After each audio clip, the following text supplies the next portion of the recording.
Good morning, everyone, and welcome to day 2 of the Entei Research Event. I have another Entei incense in this session, so it is quite exciting.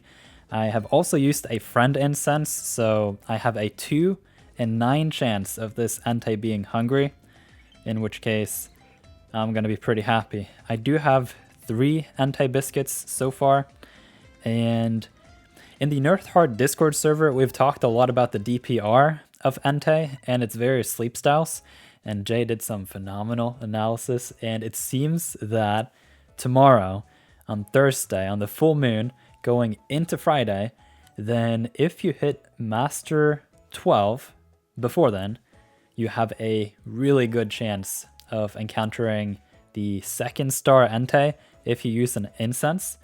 And so that's what I'm aiming at now, to just this day and then tomorrow to hit that Master 12 for the ridiculous chance at the 2nd star sleep style. And then hopefully Sunday next week I'll be able to find the 3-star Entei.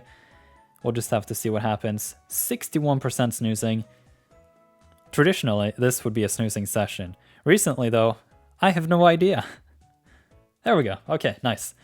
We are going to conduct some meta-analysis of my sleep reports after these 2 weeks, I have decided, and I'll go through all the encounters, sort them by sleep type, and then see to which degree the sleep type per session influences what kind of Pokemon we see, because I'm just super curious.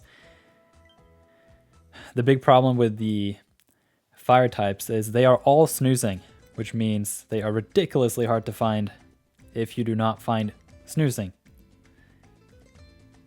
It doesn't work if you don't find snoozing, unless it's an event like this one where it's kind of balanced, but then they're still hard. So yesterday I had 2 fire types, one of which was Entei, and that's a little bit sad. So we have the Top Belly Troll, Cyndaquil, I like it, Raichu, Slakoth, Bonnet, Spheal, Vulpix, Growlithe, there's the Entei, and a Charmander. So you can see with the snoozing here, we got 1, 2, 3, 4 fire types. That's pretty strong. That's like half almost. Okay, so you can see I do have the Entei incense and the friend incense, the good cam ticket, and then we have the event boosted rates. Crossing my fingers, I want that hungry Entei. Come on, give it to me, game. And then some of you guys have been unlucky with the Entei being full after 2 biscuits. That feels bad, man. Alright, let's see it, everyone. Raichu hungry. Spheal hungry. Vulpix hungry. Charmander hungry. No Entei. Big oofs. I am too tempted by the Raichu. Give it to me, game. Mega double super crit. No, just a regular one. And Raichu, it seems, is 18 points. Something like that. Yeah. I'm gonna get it. That was way too tempting. Don't you guys agree? That was too tempting. A hungry Raichu. Don't need no Thunderstone. Just a premium biscuit and 2 great biscuits, and it's caught. There we go. That is pretty exciting. Caught a level 1 Raichu. Friendship level, that is. Okay, so we caught that one. And then I'm going to move over to... I'm playing no games with a Vulpix. I am in desperate need of a proper berry finder this week. And so maybe this Vulpix is it. Now it's level 10. So there is that 1 in 7 chance of the berry finding. If even the gold skills are random like that, I would hope for them to be, but I don't know at this point. There have been too many energy recovery bonus, sleep EXP bonus, dream shard bonus. They just clog up those gold skills, and it's sad. So we are going to skip on the Charmander to an extent. And I almost forgot about the whole Entei, honestly. So let's see it, everyone. Got 3 points on the Charmander, and I think I will stop there. My Charizard as is pretty strong, but I could always do better. Wait, we have a Cyndaquil, and that is bad. I would have definitely put that Premium Biscuit on the Cyndaquil if I didn't get so distracted by the Raichu, but I guess I'll just whale this one as well. And then we'll move over to the Entei, which is the prime encounter here in this video. Alright, so we have the Raichu in the box. We have the Cyndaquil, the Spheal, the Vulpix. Not particularly interested in the Charmander. And then I do have enough mains so that if this Entei is just continuously interested in being fed, then this one's in the box too. But we'll have to see what happens here. I know these legendary Pokemon like being full after 2 biscuits. And then because 5 biscuits of 6 points is 30, overall you have a 50% chance of hitting a crit. If it's the same rate as the Great Biscuits, that is. Alright, let's see it, Entei. Are you gonna be full or what? Yo, there's the crit. Let's go. Now we just need 2 more biscuits and it's in the box. Come on, Entei. No, it's a 1? Yo. Yes. Let's go. That was the hungry. It was a secret hungry. That's going to be one fire thumbnail and title. Second Entei befriended, not just encounter. And what's interesting with this is the first Entei is fixed. So it's the same for everyone with the exception of the ingredient list. But this Entei could be bin worthy, but I won't ever bin a legendary because maybe trading comes out in the future. Either way, this was one sweep of a session. So we have like 7 Pokemon to review here. And Entei is the last of the Pokemon. And you can see the Bidoof in the window. Oh man, would I want Bibarel to come to Pokemon Sleep? Please. Select button. Make it a tasty chance ass Pokemon. Alright, there's the Entei for the friend list. Ooh, hang on. We have 94 mains boosted by all those fire type Pokemon. So it really does make a big difference getting that snoozing type. That makes me wonder if there is some meta strategy in the future to like rig the past 2 weeks as an event prep by getting all dozy and Sunbrang if you're targeting the snoozing type. That would be hilarious. Okay, enough chatting. Let's get to reviewing these Pokemon. We are going to bring up the Raichu first of all, which was an insane capture as well. Just in one go. Obviously, I have 2 really strong Raichu candidates, but simply to catch it as a Raichu, that was enough for me. So, Rash Nature, awful. It is up ingredients, down main skill chance. And Raichu has a decent main skill, although catching it as a Raichu will have level 1 main skill, which is a problem. So, let's see it. Inventory, ingredient finder, inventory, skill trigger. Yeah, this is really awful. And I guess to an extent it's just gonna clog up my bag because I'll keep this one around for the lols. But yeah, that was the Raichu. Next Pokemon, it's gonna be Ninetales. Looking for my berry finding, bold nature. That's not good for the berry finders, I'm pretty sure.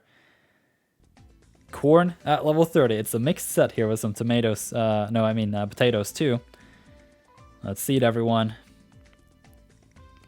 Research EXP bonus. The troll. Helping speed. There's the berry finding. Let's go. Yes. Now back to the nature. Was that awful or what? It is awful. No. It is the best Ninetales I've found this far though. It is a Vulpix, I know, but I want the mints already. Not confirmed at all, but it is a requested feature. Okay, we have a Walrein candidate. Oh, the careful nature is not particularly strong. It is really good for... Wait, hang on. No, careful is great. It is main skill chance up and ingredients down. And so if this somehow just has the berry finding and a little bit of speed, I'll take it. Walrein has 2.2% in its skill rate, which is very low comparatively, so you're not really looking for it to be a skill specialist. It is in the berries category for a reason. But Ingredient Magnet, when you evolve it twice, is pretty nice, especially if there is some sort of event bonus or you decide to just dump some seeds into it. It all depends. But let's see it, everyone. So I have made it to Friendship level 20, so there's at least one gold skill in that first slot, and it's not berry finding. Could it be helping speed, though? At least not slum. The troll. Sub-skills. Coming through hard today. Sleep EXP bonus, Research EXP bonus, helping speed. Yeah, that nature is decent just because you minimize the ingredients. And that is a buff to the berries. To an extent. Obviously, you would much rather just have overall better speed, but...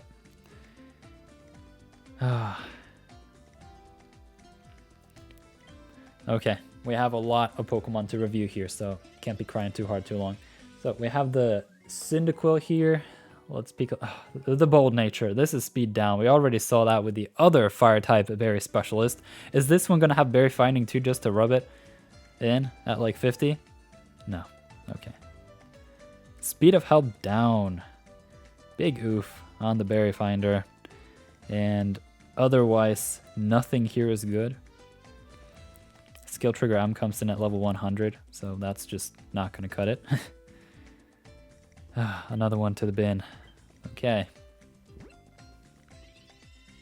Here's the Entei. This is what we're all looking for. I have filled in the widget, so we come prepared. And it's docile nature. That is neutral. What are we looking at here? So we haven't really had a video discussing Entei as a whole.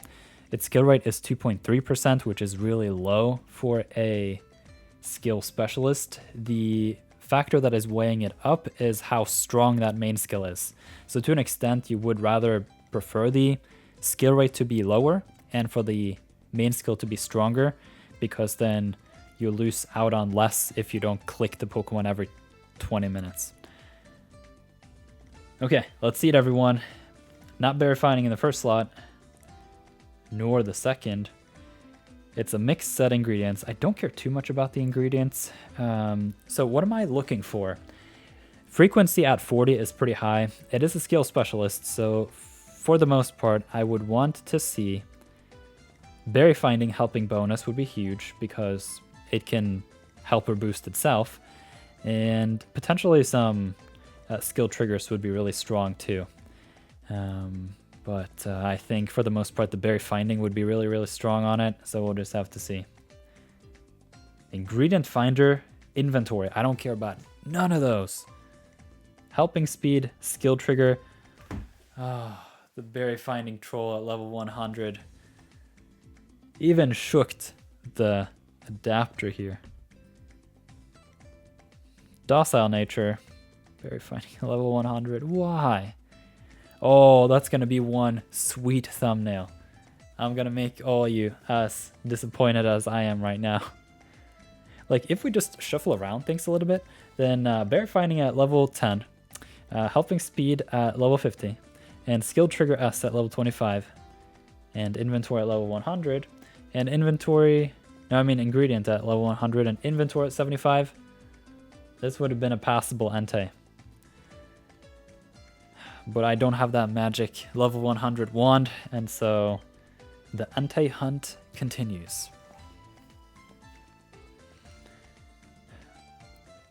Disappointingly, that base Entei is surprisingly strong, despite the fact that we all have our skewed standards. But we'll just have to see. Based on my current resources, I should be able to get a couple more incense. Let me think a little bit. So the big goal for me personally will be to hit Master 12 by tomorrow. Currently that is 160,000 away. And so With that increased drowsy, I'm almost wondering to just go Vulpix and perhaps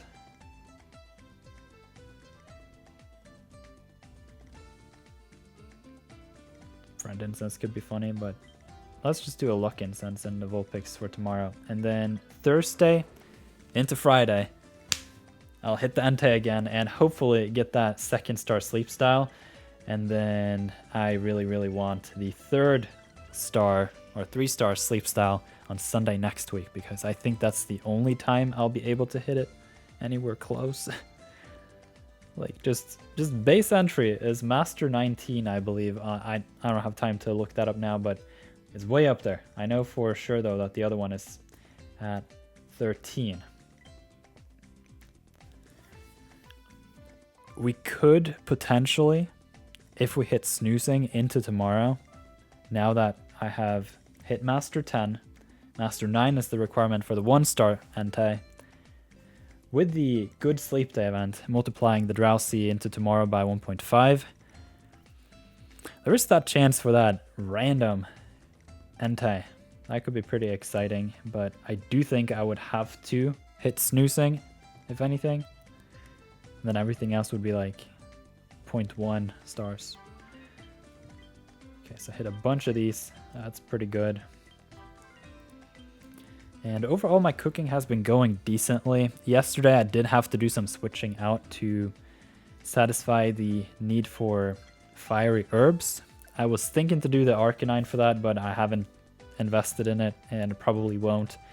And so I'll do a tag team between the Ditto and the Gengar. But to some extent, I'm seeing that I'm consuming too many large leaks here. So I probably will have to swap the Gengar out with the Charizard potentially.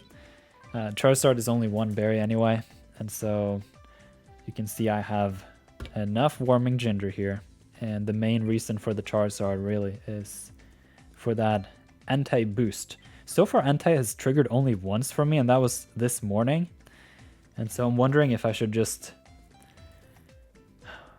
do the all fire team overnight as a standard. That's what I did today.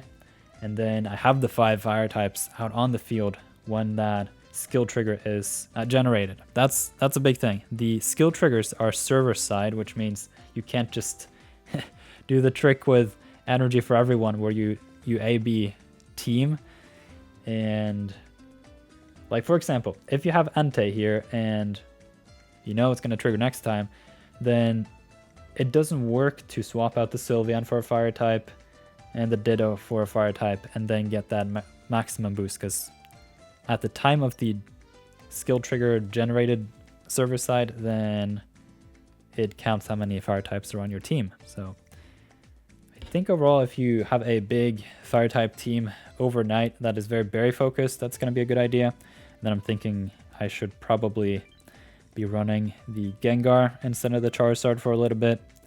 And maybe also, let's see here. So we have the Gengar for herbs and mushrooms for supplementals, I guess. And then to an extent, I don't want to swap out the Quilava, but I'm running low on leaks. I think I blew my bag a bit too hard on Monday trying to get that crit. I think I spent like 100 leaks. Should not have done that. You live and learn. So currently with the Entei though, with no fire types, I probably should switch this one out too. Okay, this team got weird. At that point, I'm thinking I should probably put in Cloud 13, which has Berry Finding and Helping bonus. And that can stack well with the rest of the team. So this is a pretty strong Altaria, all things considered. And if we look at the levels here, I have been asked by the missions to spend some candies, but I'm holding off. You can see I have around 100,000 Dream Shards. I'm hoping to find that Cyndaquil sometime this week. It would be really nice to have a level 50 Typhlosion by next week. Probably not gonna cut it, but it is what it is. So we have some more research community. And as I mentioned at the beginning of this video, I'll do a deep dive on the sleep reports and count each encounter by sleep style. by the session sleep style and do some analysis and see if we can figure out exactly how the events give you sleep styles of your sleep style, and then balance it out by saying, oh, you'll find some other sleep styles too. What does that even mean? Okay, here is the mains as well. And what I really like here is you can see the closeness level as well as the reward. And every time, no exceptions so far, when I've found the Entei main from the research community, I've taken a screenshot and I've saved it in a separate folder on my phone. And then I'm collecting that data. And that's going to be a huge video. I know Brovinnie is doing some huge community effort too over in his Discord, so you can check out his channel linked in the video description if you want to participate in that. For me personally, I'll only conduct the analysis strictly based on my own data, just because I know for a fact that I can trust it 100% because I'm very meticulous about this game. And so with that said, hope your Entei research is going well so far, and that you'll have some great luck going into this Good Sleep Day event, because it's happening. Today is the first day, and then tomorrow into Friday will be the full day, or full moon rather. So you can leave a like if you like this video, and if you're looking for a place to have some closer conversations about Pokemon Sleep, consider becoming a YouTube member of the channel to support the content and get access to the Nirtheart Discord. The Nirtheart Discord is a great place to be if you're a passionate Pokemon fan, particularly if you have a strict stance against cheating. That is mostly a problem in the main series games, thankfully not in Pokemon Sleep. But that was it. See you guys tomorrow.